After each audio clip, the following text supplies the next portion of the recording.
So obviously, I know that Rome, and especially Rome and Han would say, "Oh, hey, this is not only for blockchain," but you know, blockchain has been a very hot topic, and we've been discussing. So of course, it's an ecosystem, but I'm sure everyone wants to learn about how the blockchain, as a part of this ecosystem, can benefit the entertainment and art industry. During the break, some of you are busy having food, but then we had a very interesting discussion during the break. Someone from apparently from Hollywood was talking about DRMs and virtual machines. Just to paraphrase what we discussed during the break, and currently there are different kinds of DRM algorithms.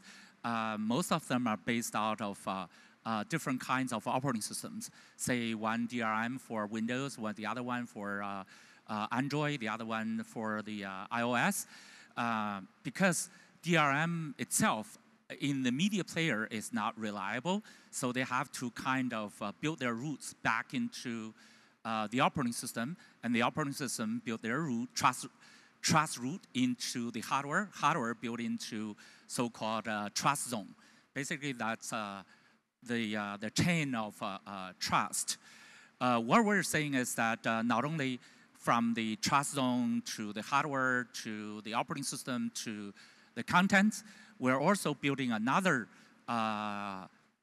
line of trust from the blockchain.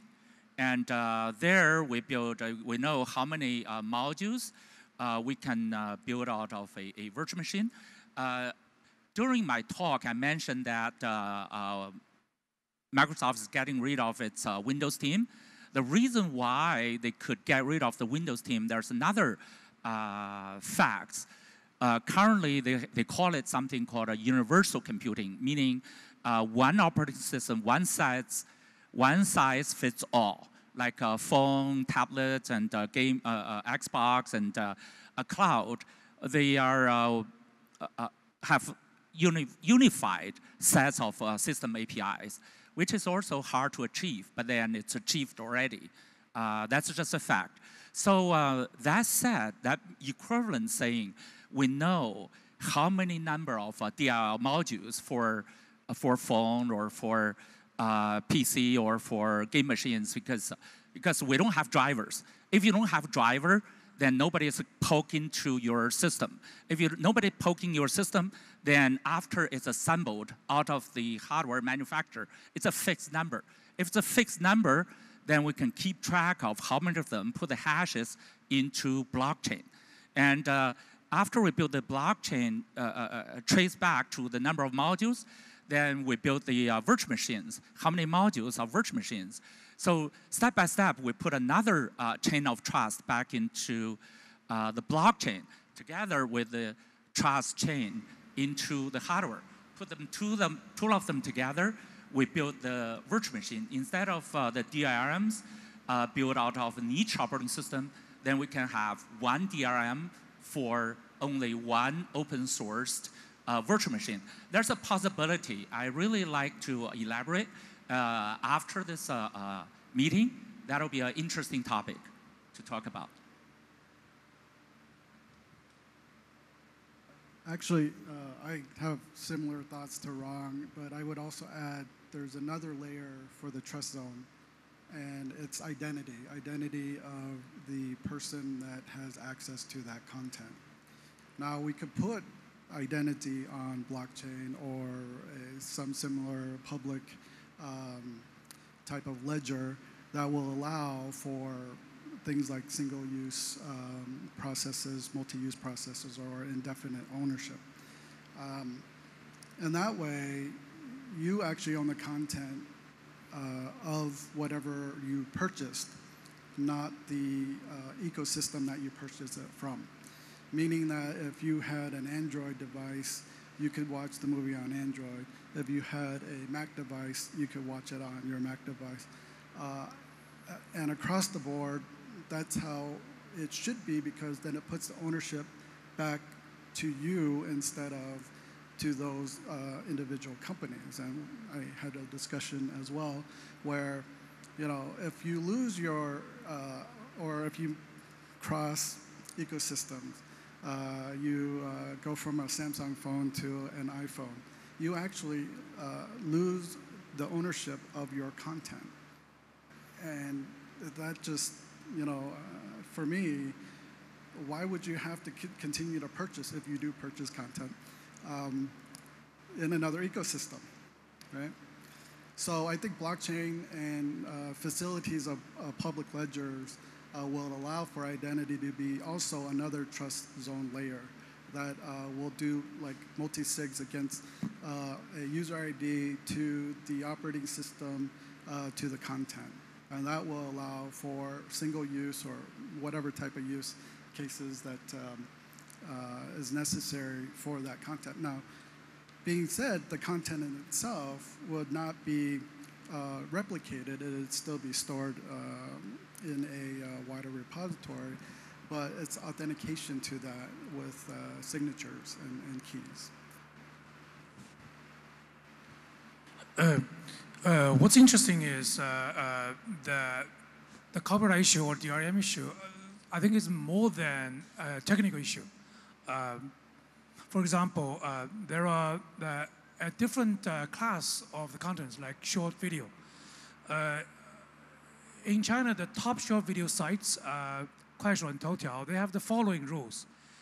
For the short video content creators, if you upload your content to the centralized website, the platform rule says that you immediately agree to the following.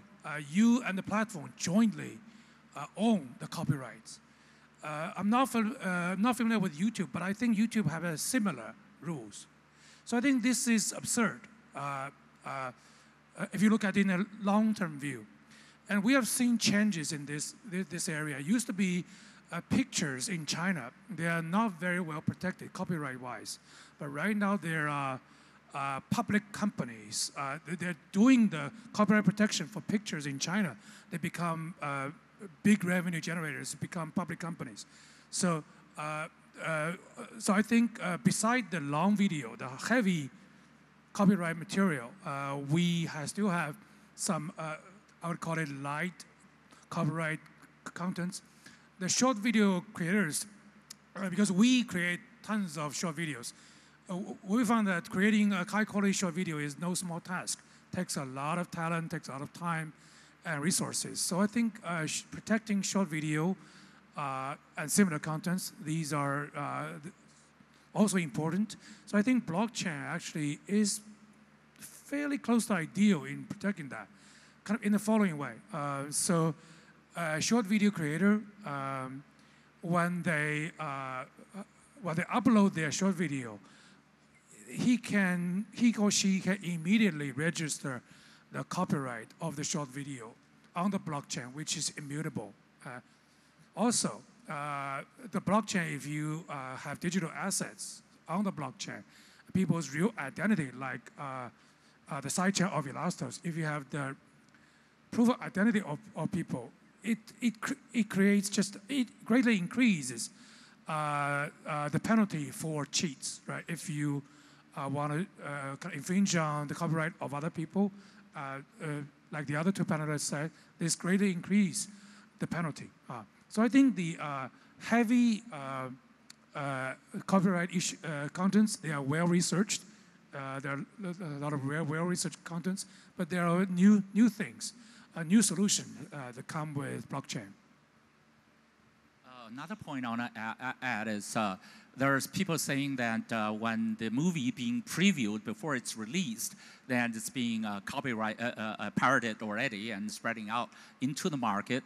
Because during my talk, I was talking about something, instead of distributing the content, you distribute binaries. You make the content into binaries, and the binaries running in virtual machines.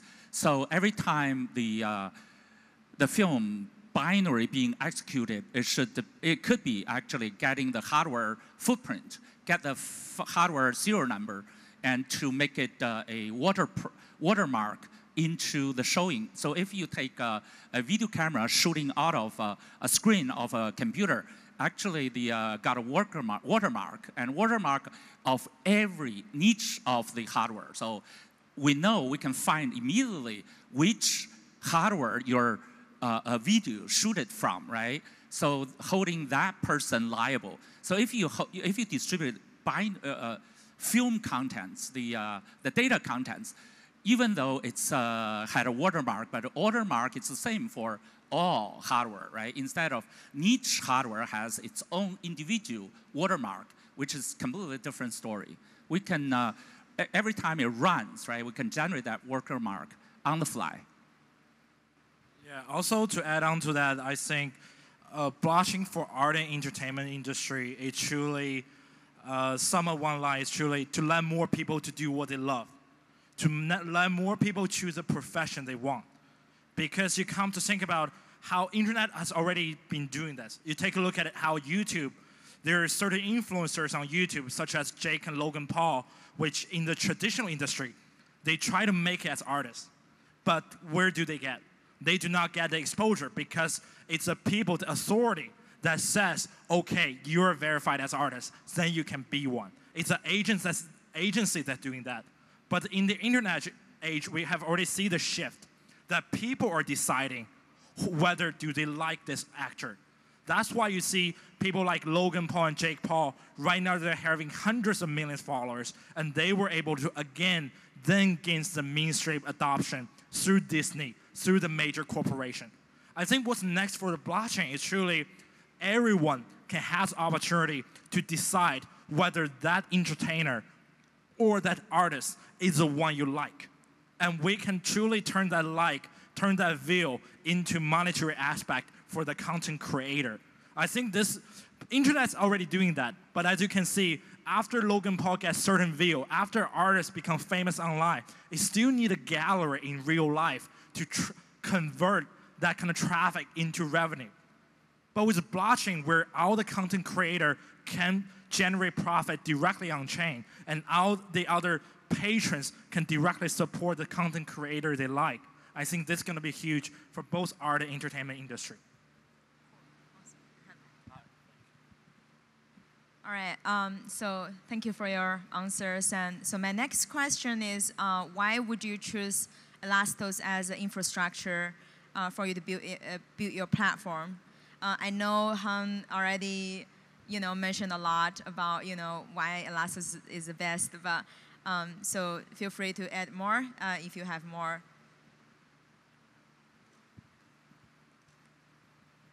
Yeah, I mean, I think for IoT, as I was looking at mobile operating systems and other types of operating systems, they just didn't compare because they were either too centralized or too niche market, or they were just too embedded into certain type of devices. The beauty of what I see with Elastos is the potential to cross many boundaries, many devices. And if you start at the smallest device, then you can expand to a wider base. Whereas other folks are starting at a larger base, and it's going to be very difficult for them in the future to actually get into the IoT market.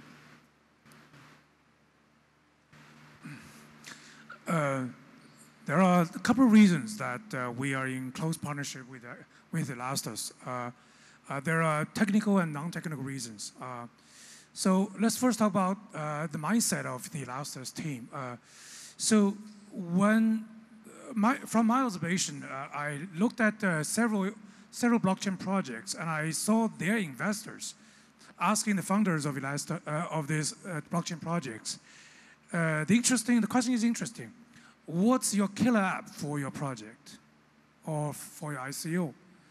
I found that many blockchain founders, block project founders, cannot, even the very top ones, cannot answer that very well. Okay, so maybe the people from blockchain world, they may discard the question as people from the classic internet world or the kind of old-fashioned the internet world. But in my humble opinion, I looked at the BTC and Ethereum. Both both actually have killer apps. And I think that partially explains their huge successes. So I think I would venture to ask, for a project, a blockchain project, we also need to have the mentality of what hard problems do you solve for your users? What needs of the users do you fulfill? What are the user growth are you going to have, right? So I think this is the mentality I saw in the Elastos team. They have this. They were former OS guys, so they're very used to kind of having APIs, have standardized APIs, and foster the DApp kind of ecosystem in their huge ecosystem. So it's no small task to support the ecosystem. If you look back on the success of Windows and Unix, you will see that it's not a single technology or even a bunch of technology that wings the wall. It's the ecosystem, how many developers you have, how many users you have, right?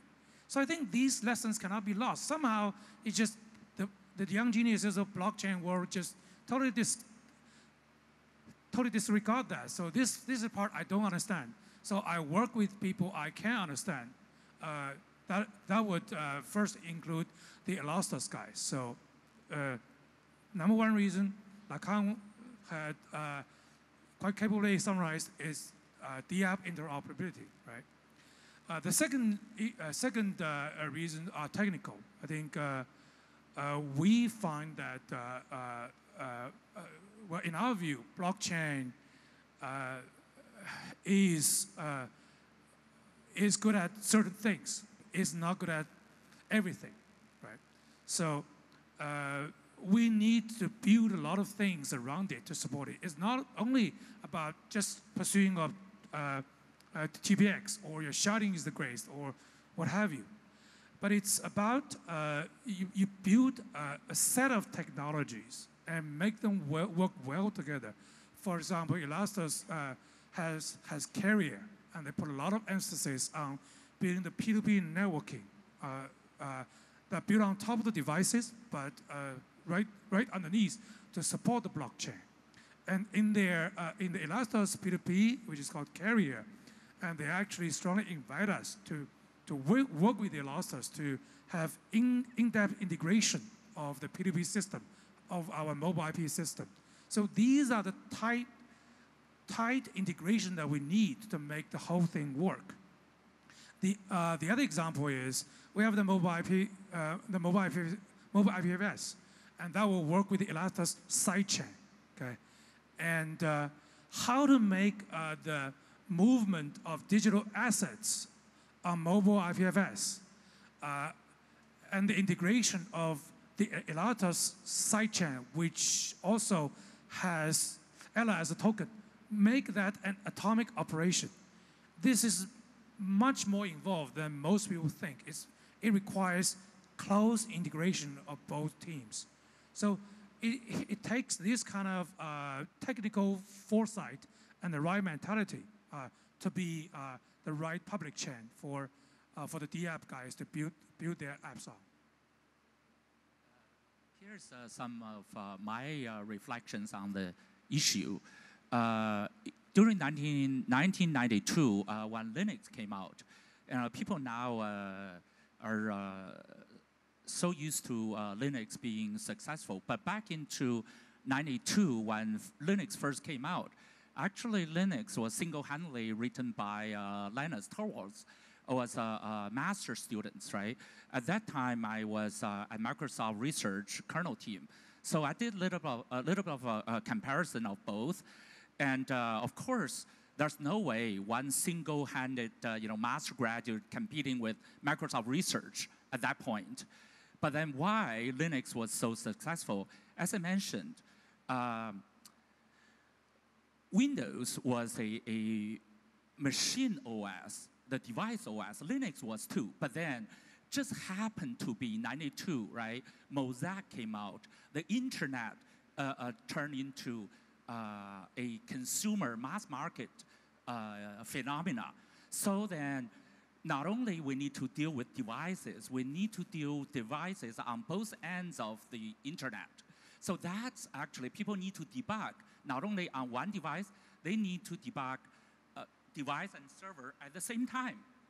So then open source helps to debug end-to-end solutions, right? So that's actually the key, being at the right place at the right time. So then Linux grow out of this weakness, or so to speak, right? So now we're talking about, we have blockchains, then we're building a peer-to-peer network, and then we have so many big players, and who is the bigger one?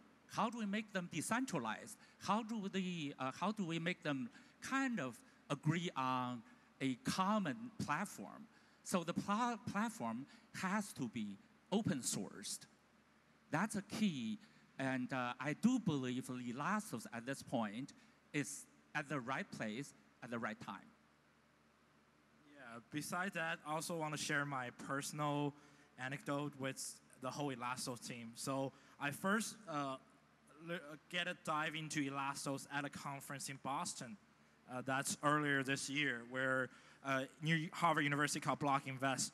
It's at that conference, I did a presentation about FRESCO, and then afterwards, Elastos co-founder, Dr.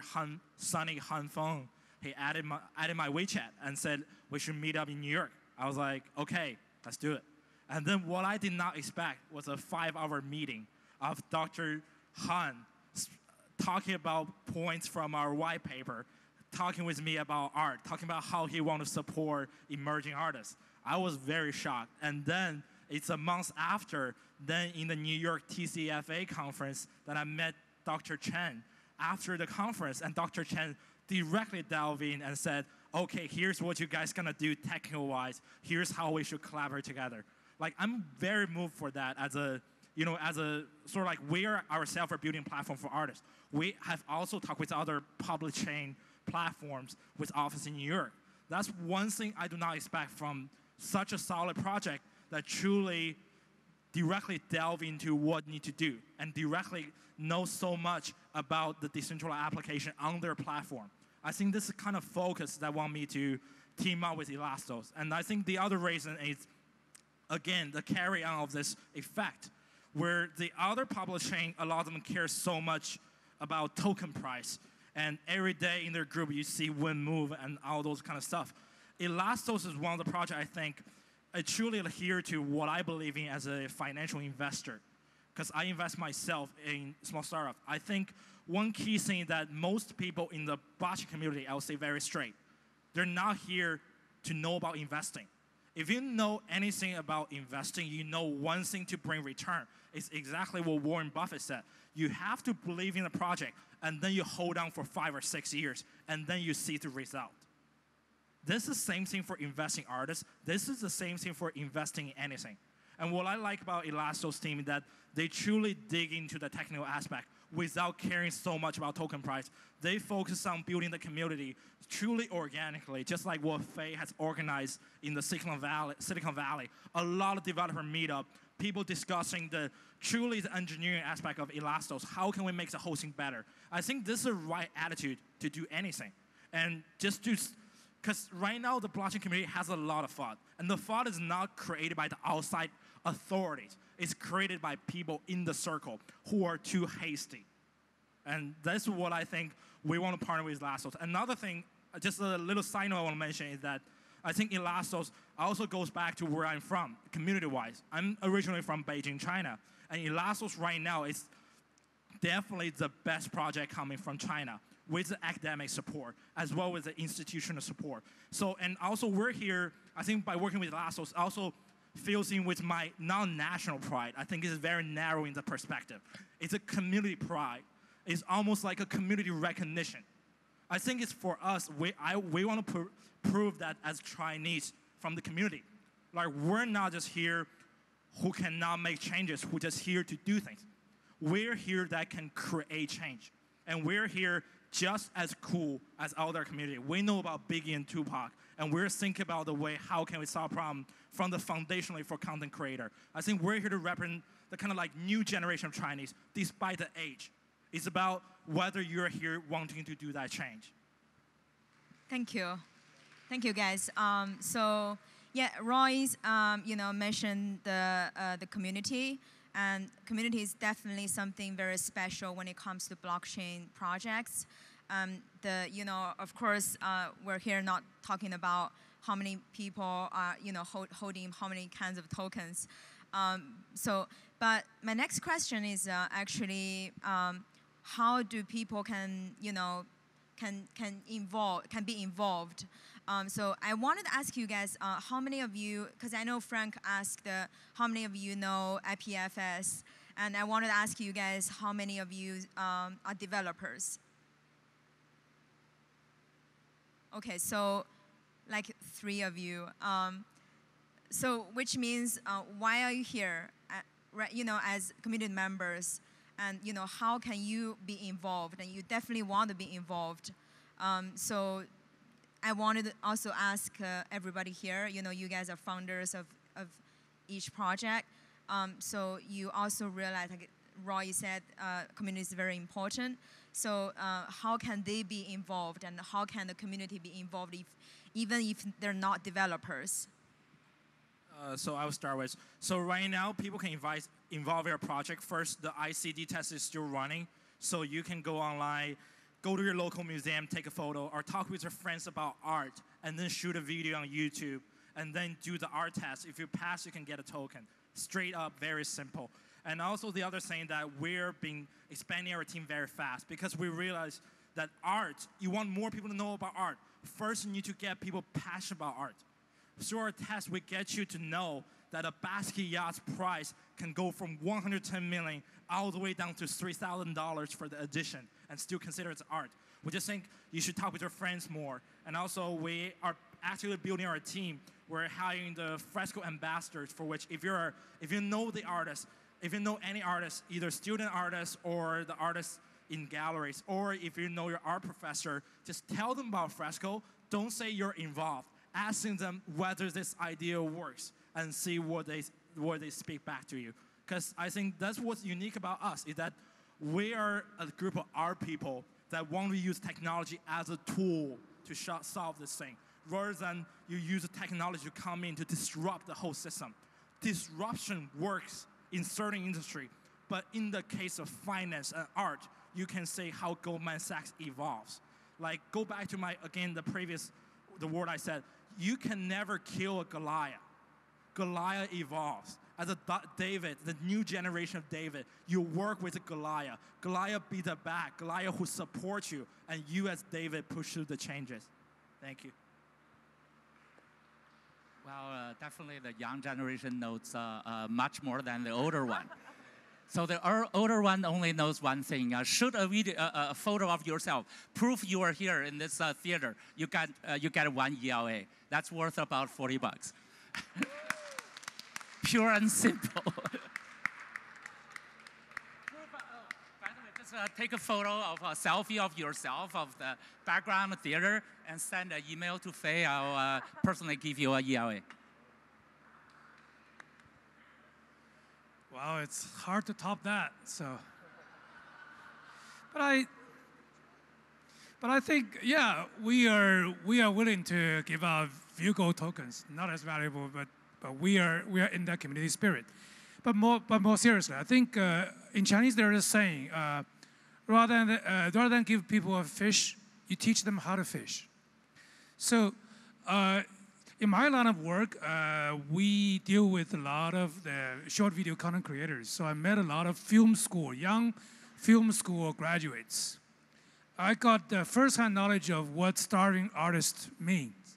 Okay, these are very talented through hard selection. Just maybe the admission rate is 1 in 1,000 in top Chinese film schools, but they're struggling financially, also artistically. So. What the problem is, the artistic creation industry, kind of film, music, what have you, the people in power are people like us, the old guys. Okay, but in the art and creativity industry, once you're, maybe it's true in China, once you're kind of 5 years removed from the first line battle, then you're pretty much out of date. But so there's a huge gap between the people who make decisions and the people who are really creative. Okay, the people who are in power does not have the creative juice anymore, but the people who can create, they do not have the resources. And blockchain is going to give us a glimpse of hope, or maybe a lot of hope. So I work with a lot of young artists. They keep asking me, when can I open this content store, the mobile content store, where I can just create my own video, become a huge influencer? In the past 5 years, a lot of this happened in China. Young artists come out of nowhere. They became the influencers with 30 million kind of followers. This happened many times, over and over again in China. So with blockchain, it's going to further kind of decentralize that. Okay, by that I mean when you are good, you don't have to rely on certain agents, powerful agents, or powerful studio boss opinion. If the people are behind you, if your community is behind you, then you really have a shot to rise to the top. So I think that's what blockchain means for the young artist or the creative type in Hollywood.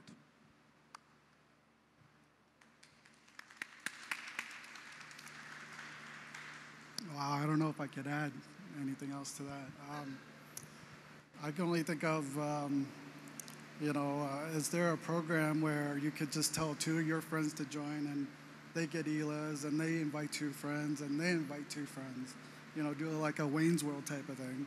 And then pretty soon, we get all this latent talent that's out there. And it's not just about developers, it's about,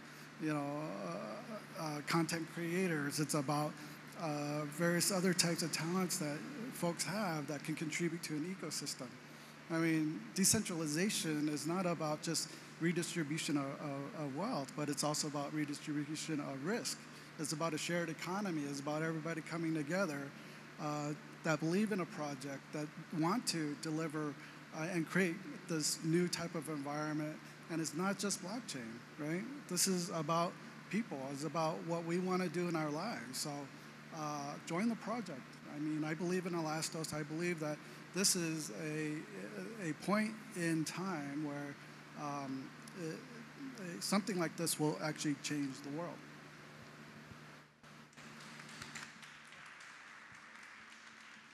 Awesome.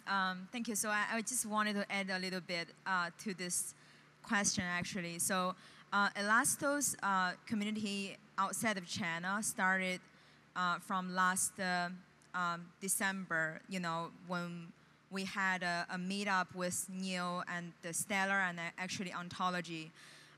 So Elastos community is really the most amazing community, as Roy mentioned. So every day people ask me, hey, I know you guys wanted developers, but how can I be involved if I'm not a developer? So actually, this is a project that we need basically people from different backgrounds to help with. We need to create marketing content for people to understand what we're doing.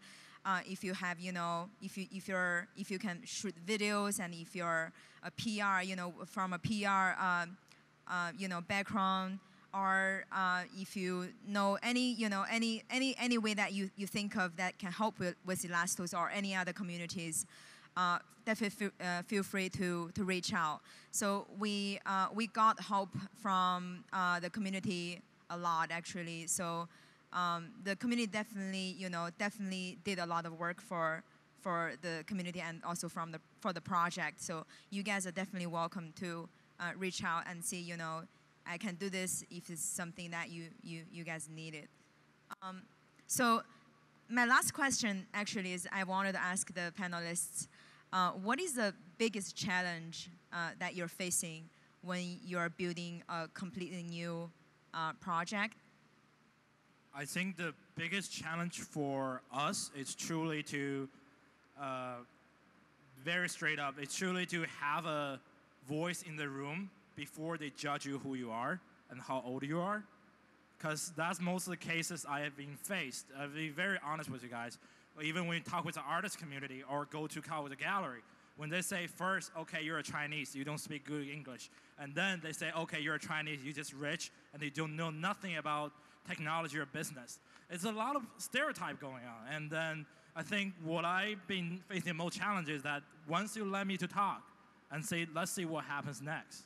Because truly, I think my education, my family support, letting me come here at 10 years old, and then keeping both side culture, and truly teaching me one thing, that you need to shatter the stereotype. And best way to do that is improve yourself. I think that's one of the biggest challenge. And then tomorrow I'm flying to Switzerland, because the largest art fair and the most exclusive one called Art Basel Switzerland gonna happen, where I'm speaking at the Forbes conference. So I guess I think it's a very different community there, as you can imagine. People who go to Basel, a small town in Switzerland, and to go there to buy $2 million, $3 million paintings, gonna listen to me talk. So those are like, very traditional, very kind of like, the kind of like community. So I think, but we'll see how it goes. I think if we speak from bottom of our heart, we explain that we're truly helping the artists, just like the Viewchain founders, like the founder Zapya,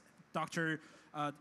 He said, it's about truly to give the content creators, to give them the access to shatter the status quo. We're not here to just simply destroy the gatekeepers, as you say. We're here to letting more raw talent globally to have the chance to be presented to the gatekeeper, and even to just achieve stardom.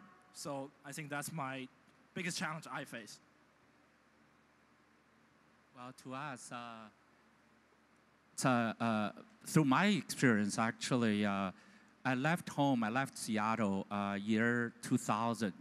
When I left home, I told my wife this project would take about 3, at most 5 years. But now it's been on the 18th, right? And really, because as I mentioned, I believe the last internet was the internet of information. The next internet would be the next internet of code. So it's too huge a project for any individual to control or to steer, for that matter. What I would say the challenge before us is leap of faith, and really, I'll leave it to you guys, right?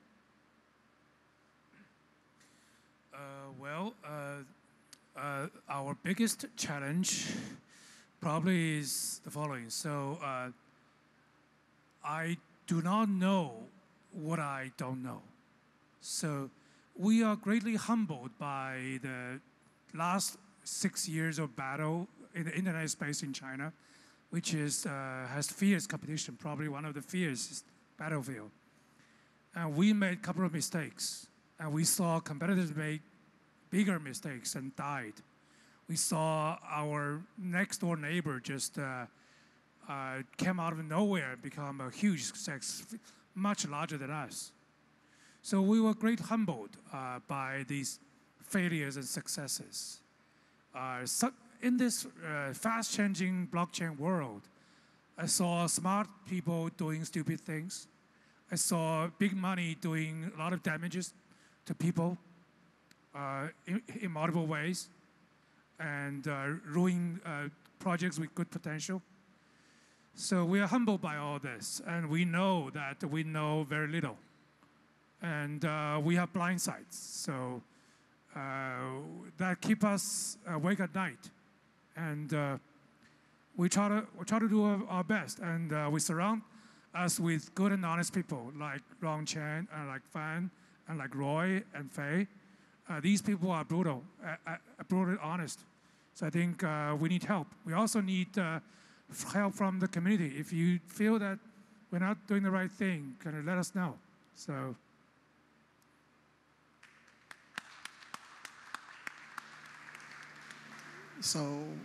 my answer is also along those same lines, but it's more about misinformation. There's a lot of misinformation about blockchain.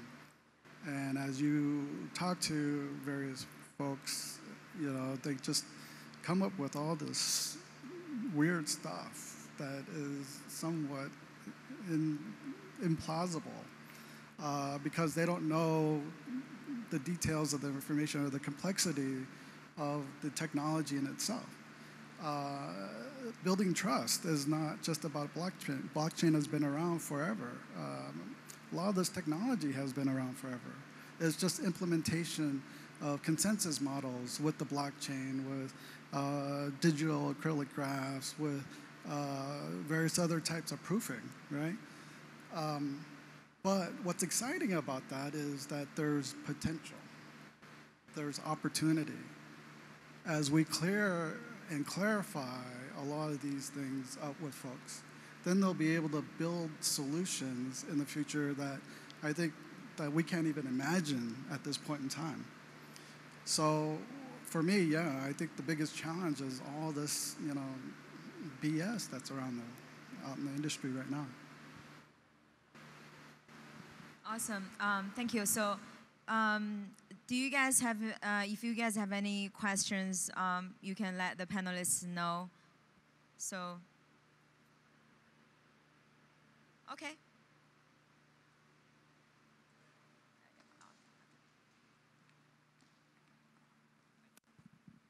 I just had a quick question. I know you guys have been establishing partnerships. You've been establishing partnerships in the recent weeks with BitGame and then the Meta Alliance. Can you talk a little bit more about how you're partnering together and what do you think is going to come out of it, the partnership? You mean BitGame?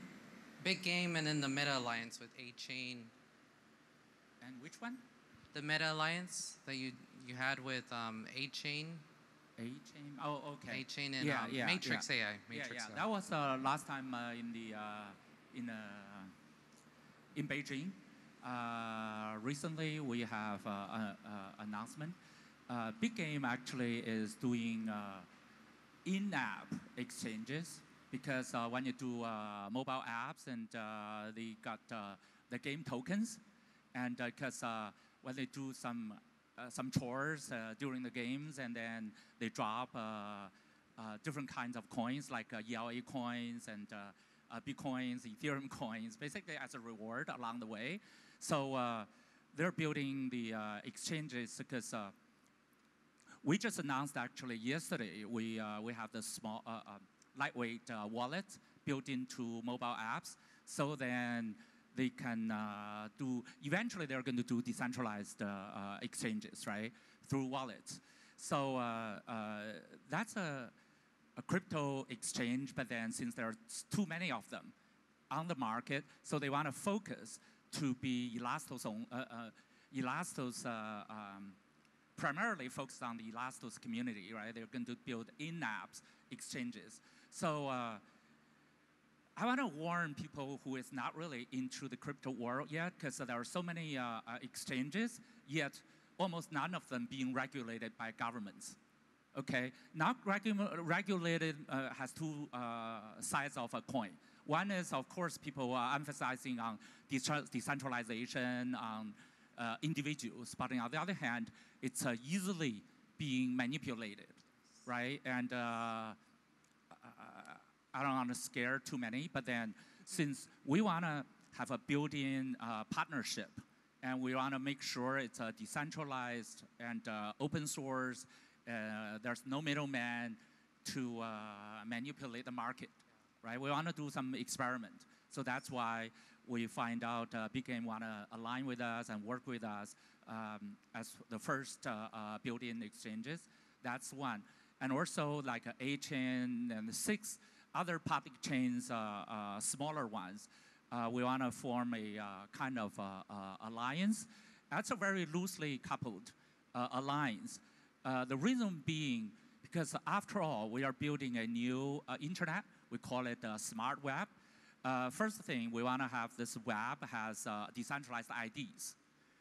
Decentralized IDs for users, for websites, for digital assets, right? And that said, we also want to have friendly chains, like a wallet to have different tokens from different public chains. So we can work together to build sub-ecosystems For example, like FRESCO, right? They're artwork-based community.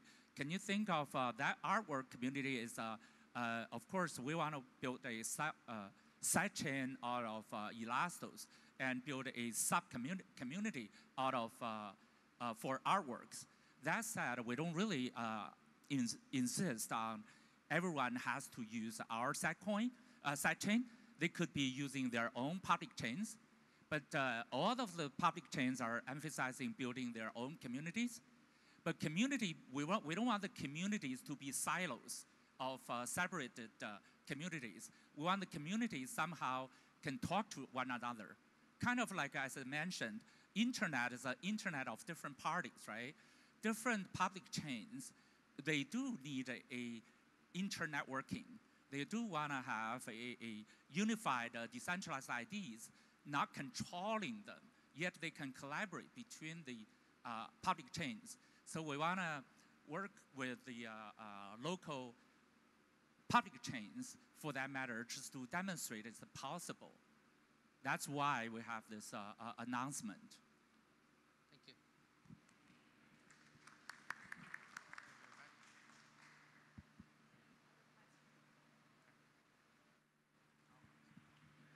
Hi, how are you doing, Mr. Chen?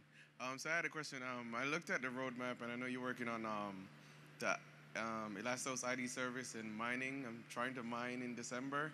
So what, in terms of mining Bitcoin and the merge mining with Elastos, I noticed you also have delegated proof of stake. Also, will the rewards be the same, or that's something you haven't dealt with yet?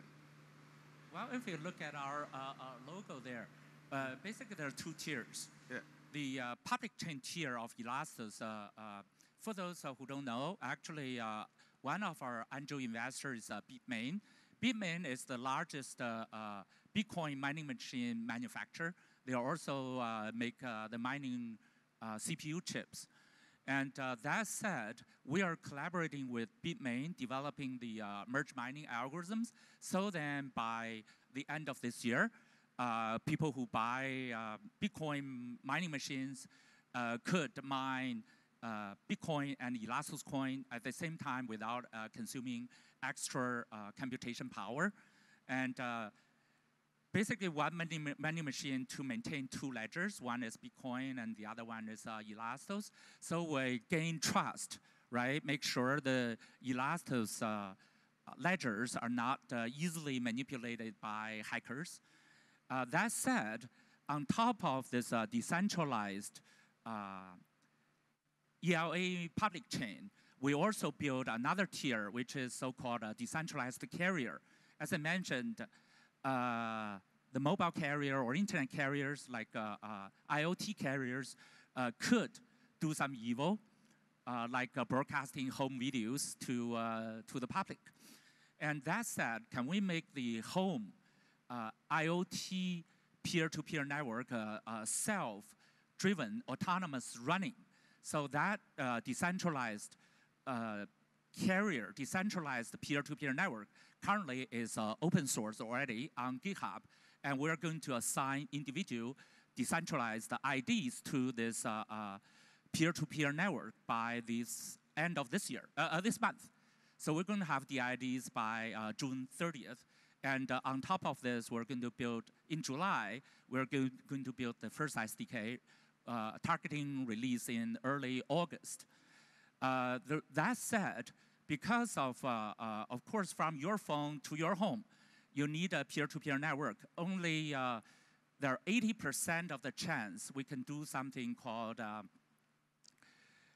direct access. So from your phone to your home, actually they're using ADP protocol. There's an 80% chance we can set up a virtual circuit from your phone to your home. And the other 15 to 20% of the cases, you have to through a big relays to do the video relaying, right? The video bandwidth is very expensive in China. It's less expensive in the United States, but still it's expensive, right? So we need the super nodes to like FaceTime of Apple. They have huge central video nodes to do the relaying, right? To guarantee the quality of video. So then we definitely rely on some big middleman in a way. But we want to make sure the middleman is autonomous running. It's just a pipe. They cannot intercept the video because the video is encrypted end to end. But then somehow they need to be rewarded. So we're thinking to have DPoS, to have like 21 supernodes doing the relaying in each continent of the world. But we're not sure whether it's 21, 31, but currently we're planning on 21 of them, just being a lucky number from EOS, right? And I don't know, because we have to deploy 21 first, and then see how it performs, right? If it's too many or too less, and then we'll add a few more and subtract a few more. But we'll start with, more likely by the end of the year, will be 21 to start with. But then that said, we are putting the DPoS tier. But our solution is somewhat different from EOS because all the 21 nodes actually, the trust, as I said, is based out of our public chain, right? Because the 21 nodes, who has the right to be the 21 nodes? Because we don't have the EOS have EOS coins to vote themselves. We have the 21 nodes voted by ELA coins, right? So ELA has more trust through merge mining with Bitmain. And then we voted on the 21 nodes of a second tier. So that's the model. I don't know the specific, has to come out with engineers. And we do have the sidechain working yet. The DPoS is still under development as we speak. The sidechain, the first application of the sidechain would be the DID, decentralized ID, by the end of this month. And then we'll build digital asset sidechains for like a FRESCO kind of applications. And then that's expected in late July or early August. And after that, we'll try out this decentralized carrier and to see what's the best parameters for the relay servers, or what's the reward for those. Thank you. I think I can add some to that as well. I'm very intimate with the EOS DPoS, especially the DPoS 3 and BFT that's currently going on. So you asked about merge mining and would your rig work with DPoS? And the answer, yeah. Yeah, it won't. That's the short answer. It won't, because it's super nodes that will be selected and voted by for block production because of proof of stake, how much stake they have within the sidechain. Now, that being said, doesn't mean that every sidechain that Elastos creates will be using DPoS.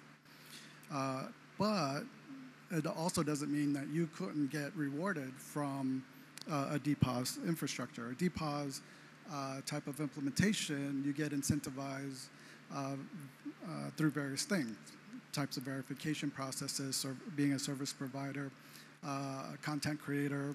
You can upvote and get rewarded for that as well. So there's other ways of getting incentivized with DPoS, and it's not just mining. Okay.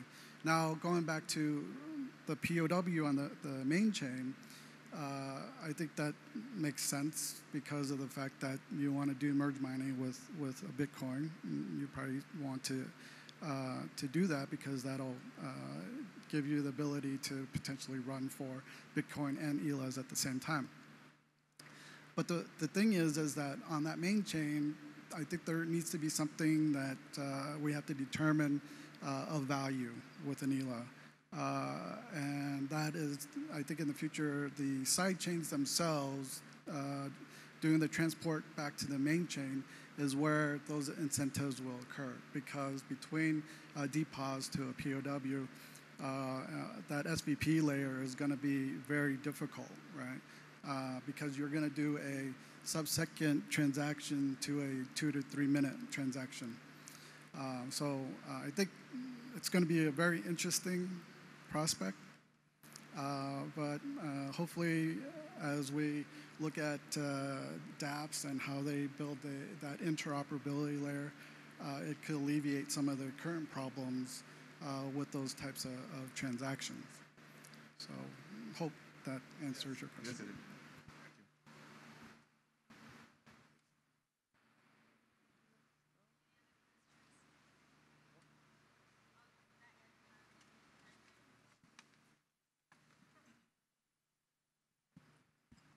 For WeatherBlock, can you give some examples of what real-world applications you'd be looking to integrate with for IoT?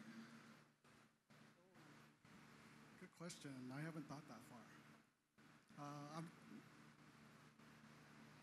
Hello? Okay.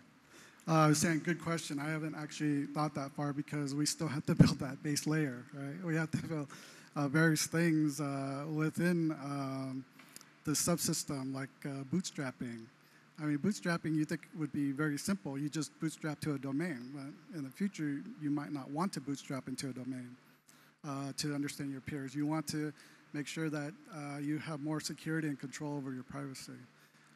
So those are the types of things I'm thinking about. But once that is implemented, I think everything that needs sensor data in the future will be able to attach to a node, and from there, we'll be able to capture that information. Now, it's not about the blockchain at that point. At that point, it is about sharing of information, sharing of data. And that's my ultimate goal, is to be able to share information across organizations. Right? Organizations being, for example, drone driving right now, right? Autonomous driving. Needs a lot of deep learning, machine learning, and these organizations don't share information in between themselves. Well, those vehicles in that aspect are IoT devices. They're out there, they're gathering data on a continuous basis. So they're crashing. They're like killing people right now, right? But if these organizations were able to share their information, then their body of data for their training data is going to be that much larger, right? So the result will be that much better. And, you know, the prospect of all this is that it will allow for not only that, but for these organizations to trust each other by not trusting each other. They retain their privacy because the personal information of those individual drivers that they're gaining this knowledge from is not being put at risk, right? So I think this is where all these things come together. IoT, blockchain, AI, I mean, that is the ultimate. So.